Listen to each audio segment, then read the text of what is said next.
Som-hi. Bon dia, gràcies per haver vingut. El passat 13 de gener ja ho sabeu que es va inaugurar la variant de Vandellòs després de 20 anys d'espera i malgrat les promeses de millora de servei, l'arribada de la nova infraestructura no ha suposat un avenç substancial. Ans al contrari, s'han perdut freqüències, s'han eliminat els Euromet, cosa que havíem aconseguit el 2016, i només l'arribada d'un tren avant ha intentat maquillar una mica aquesta falta de respecte a la ciutadania i als usuaris de les Terres de l'Ebre.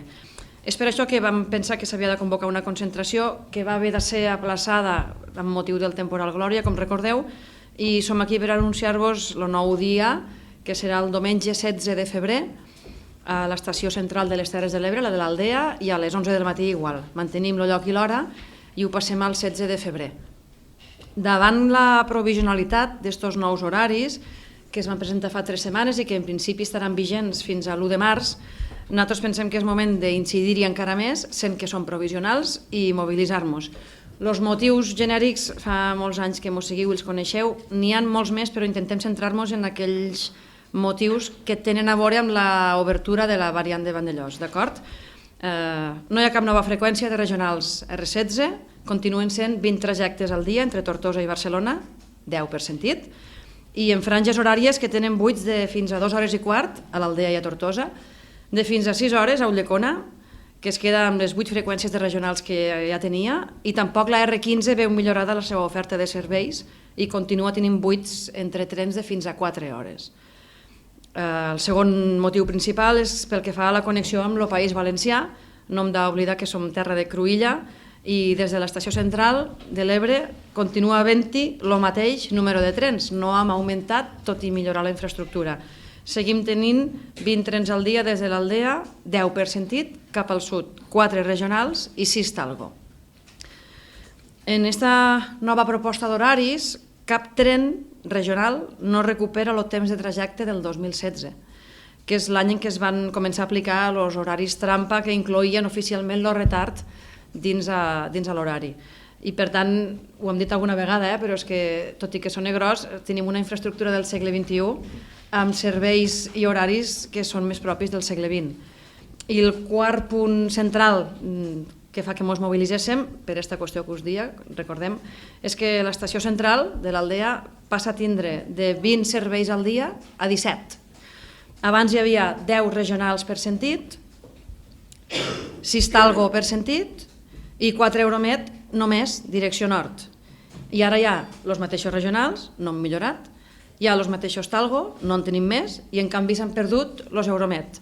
A canvi només han ficat un nou avant, que el podem valorar positivament, però fa que passéssim de 20 freqüències a 17. Per tant, continuem tenint menys serveis que no teníem. I al respecte que reclamem, bé, el retorn dels 4 Euromet a les Terres de l'Ebre, o si més no, d'un servei similar en quant a temps de trajecte, en quant a preu del bitllet i que ens connecten Tarragona ciutat. 2. Més connexions amb l'alta velocitat, amb la línia d'alta velocitat, ja sigui en llançaderes des de les Terres de l'Ebre i o noves freqüències davant. En lo ben entès que els trens llançadora haurien d'anar des d'Ulldecona fins al Camp de Tarragona i donar servei a totes les poblacions de la costa de les Terres de l'Ebre. També reclamem noves freqüències de regionals en aquelles franges més buides i en convois del model 449, que són els semidirectes. Realment treballen a un preu competitiu, en una velocitat de transport molt assequible, molt bona, i entre Tarragona i Barcelona no s'aturen. Per tant, estem parlant que un regional amb mobiliari 449, amb 2 hores està a Barcelona. Si ho comparem amb el que li pot costar un Talgo o un Euromet, és un temps de trajecte molt competitiu. Per tant, fan falta noves freqüències de regionals en les franges més buides i amb models 449.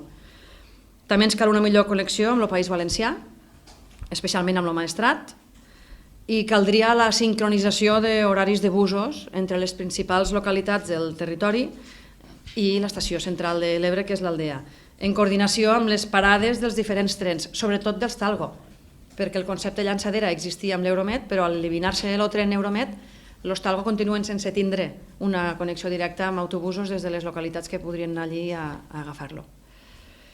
Este és el resum del per què ens mobilitzem el dia 16, de què pensem que s'hauria de fer per a millorar-ho, i si voleu ara alguna pregunta, el que us poguéssim aclarir, sobretot al respecte d'això, perquè sí que tenim altres melons oberts, diguéssim, però avui ens centraríem en això i continua sent també el mateix lema de la mobilització, ni un tren menys.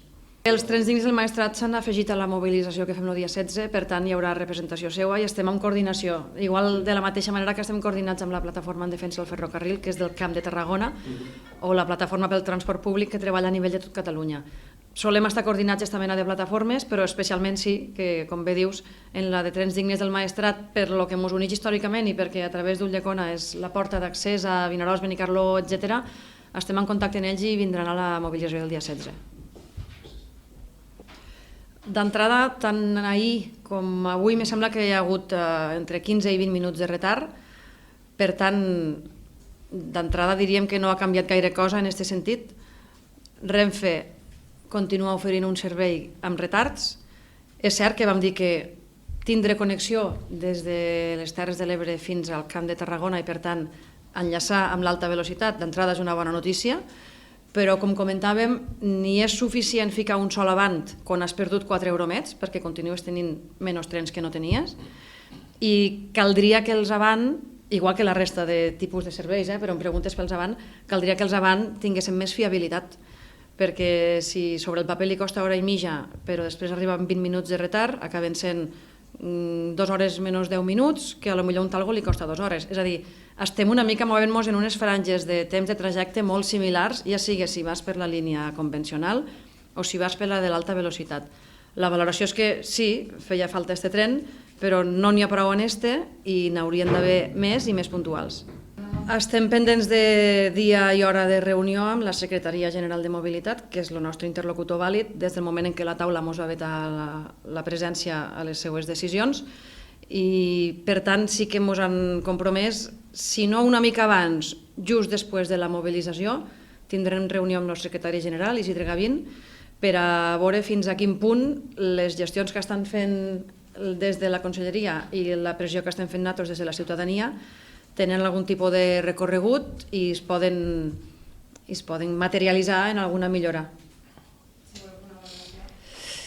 Bueno, us comentàvem, te responc, el que passa que el concepte ATM se'n va una mica del motiu de la mobilització del dia 16, perquè l'ATM sí que depèn només de la Generalitat de Catalunya, en canvi tota la qüestió del corredor mediterrani i l'alta velocitat, les competències són més de l'Estat, però sí que és cert que nosaltres ja fa mínim 3 anys que reclamem l'autoritat territorial de mobilitat. Vam iniciar tota una sèrie de converses en aquell moment, se'ns va donar suport a la iniciativa, però al final de la correguda van acabar aprovant un succedani que es diu Taula de Mobilitat, que no pot tindre les mateixes funcions ni execucions ni pressupost, i en la qual, a més, no només no hi som, sinó que quan demanem d'entrar no se mos deixa ser-hi.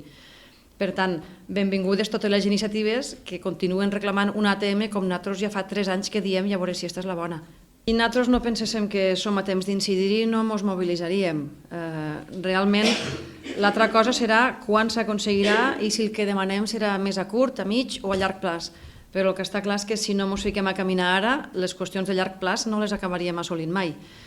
Per tant, no vol dir que les mobilitzacions que féssim durant el mes de febrer puguen fer que el dia 2 de març ja notes la incidència a l'horari, però sí que hem de seguir fent pressió per a que aquestes negociacions en els futurs horaris o els següents ens tinguin en compte.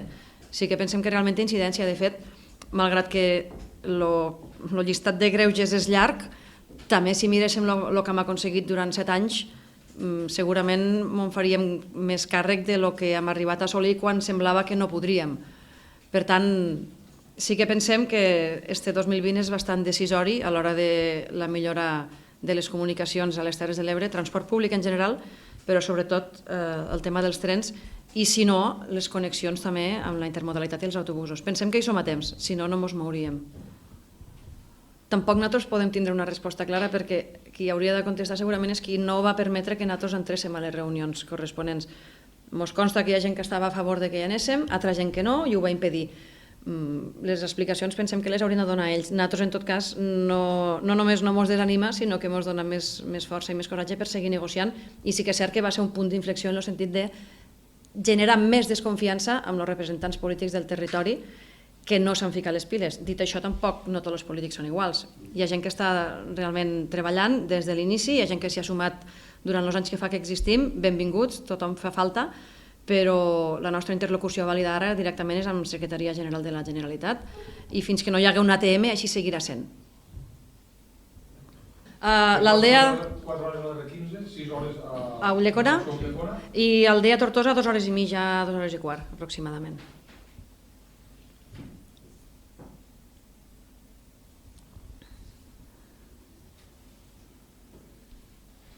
Que és les que s'haurien d'omplir amb regionals, és a dir, la connexió amb l'alta velocitat és molt important, però no hem d'oblidar que el que ofereix un servei de proximitat i el que la majoria d'usuaris utilitzen és la comunicació amb regionals i rodalies, que si es fan amb convois 449 s'ha demostrat que són fiables i efectius, per tant n'haurien d'haver-hi més. D'aquí ja suposo que tindrem ocasió de tornar-nos a parlar i si necessiteu res, això és este diumenge que ve no l'altre. Per tant, qualsevol cosa que vulguéssiu ampliar o entrevista, el que sigui, ja ens ho feu saber. I ara us enviarem el comunicat i el cartell de l'eslògan de la manifestació també, per si el voleu, i ja està.